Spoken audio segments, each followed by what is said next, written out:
የነዳጅ ዋጋ በከፍተኛ ደረጃ መቀነሱ ይፋ ተደረገ።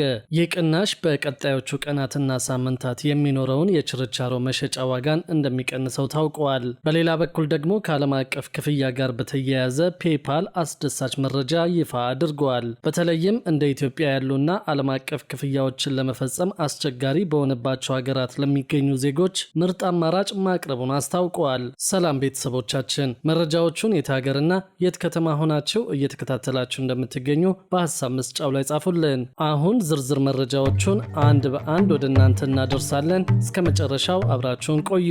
ከዓለም አቀፍ ክፍያ ጋር በተያያዘ ፔፓል አስደሳች መረጃ ይፋ አድርጓል። በተለይም እንደ ኢትዮጵያ ያሉና ዓለም አቀፍ ክፍያዎችን ለመፈጸም አስቸጋሪ በሆነባቸው ሀገራት ለሚገኙ ዜጎች ምርጥ አማራጭ ማቅረቡን አስታውቋል። የዓለማችን ግዙፍ የክፍያ አገልግሎት ሰጪ ድርጅት የሆነው ፔፓል እያደገ የመጣውን የአፍሪካ የዲጂታል ክፍያ ገበያን ለመቀላቀል የሚያስችለውን አዲስ ዓለም አቀፍ የዲጂታል ዋሌት መድረክ በ2026 በአህጉሪቱ እንደሚጀምር አስታውቀዋል። ይህ እንቅስቃሴ ፔፓል ወርልድ ብሎ የሰየመውና የተለያዩ የዲጂታል ዋሌቶችን የሚያስተሳስር ዓለም አቀፋዊ እቅዱ አካል ነው። የፔፓል የመካከለኛው ምስራቅና የአፍሪካ ኃላፊ በቅርቡ በአቡዳቢ ፋይናንስ ሳምንት ባደረጉት ንግግር ኩባንያው በአህጉሪቱ ካሉ የፊንቴክ ተዋናዮች ጋር በመተባበር መድረኩን ለመክፈት ውይይት እያደረገ መሆኑን ገልጸዋል። አዲሱ የፔፓል ወርልድ መድረክ በአፍሪካ ሲጀምር የአካባቢው የዲጂታል ዋሌት ተጠቃሚዎች በሀገር ውስጥ የክፍያ ዘዴያቸውን በመጠቀም ድንበር ዘለል ግብይቶችን እንዲፈጽሙና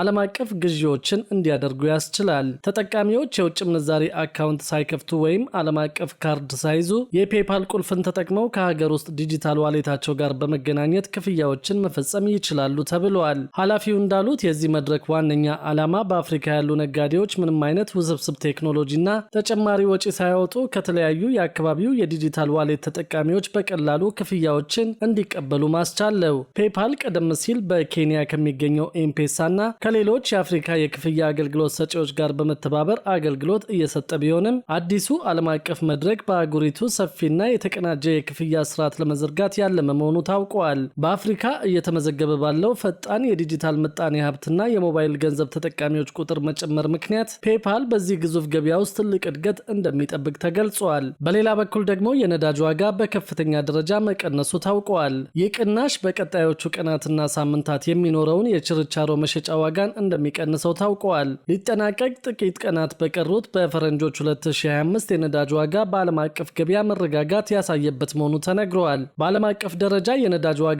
ቁልፍ መለኪያ ተደርጎ የሚወሰደው የብሬንት ድፍድፍ ነዳጅ በጃንዋሪ ወር በበርሜል 79 የአሜሪካን ዶላር የነበረ ሲሆን አሁን በያዝነው በዲሴምበር ወር ደግሞ ወደ 62 የአሜሪካን ዶላር መውረዱ ታውቋል። ይህም በአንድ ዓመት ውስጥ በ21 በመቶ ቅናሽ ማሳየቱን የሚያመላክት እንደሆነ ተገልጿል። ለዚህ ደግሞ ከነዳጅ ላኪ ሀገራት ኦፔክ ውጭ የሆኑ ሀገራት ምርት በብዛት በማቅረባቸው የኦፔክ አባል ሀገራትም ምርቶቻቸው ላይ ማስተካከያ ማድረጋቸውና በዓለም አቀፍ ደረጃ የነዳጅ ፍላጎት እየተቀዛቀዘ መምጣቱ እንደ ምክንያት ተጠቅሷል። ከድፍድፍ ነዳጅ በተጨማሪ በዓለም ደረጃ የተጣራ ቤንዚን ዋጋም እያሽቆለቆለ መምጣቱን መረጃዎቹ ያሳያሉ።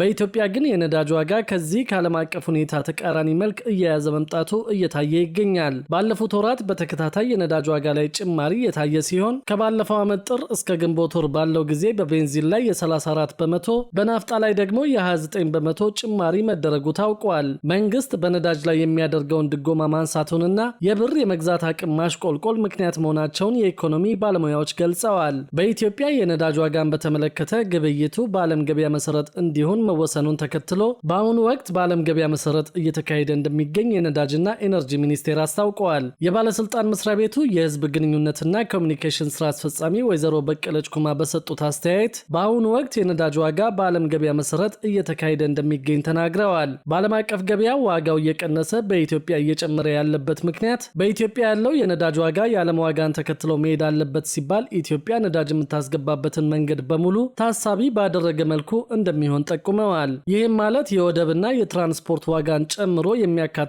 እንደሆነ ነው ኃላፊዋ የተናገሩት።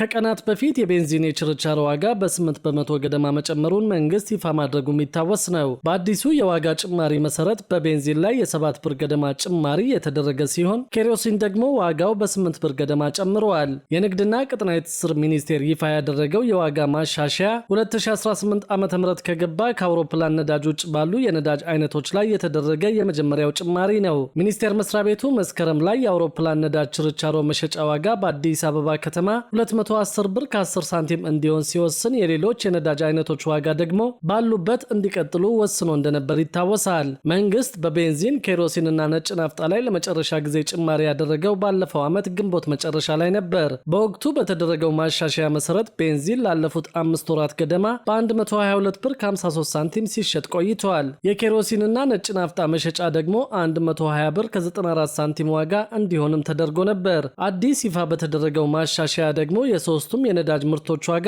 129 ብር ከ12 ሳንቲም እንዲሆን ተደርጓል። በአዲሱ ተመን መሰረት የቤንዚን ዋጋ ላይ 6 ብር ከ59 ሳንቲም ጭማሪ አስከትሏል። የኬሮሲንና ነጭ ናፍጣ ደግሞ የችርቻሮ መሸጫ ዋጋቸው በ8 ብር ከ18 ሳንቲም እንዲጨምር አድርጓል። የአውሮፕላን የኬሮሲን እንዲሁም የቀላልና የከባድ ጥቁር ናፍጣ ዋጋ በህዳር ወር ሲሸጥ በነበረበት ዋጋ እንዲቀጥል እንደተወሰነ ሚኒስቴር መስሪያ ቤቱ ለነዳጅ ኩባንያዎች በላከው ደብዳቤው ላይ አስታውቀዋል።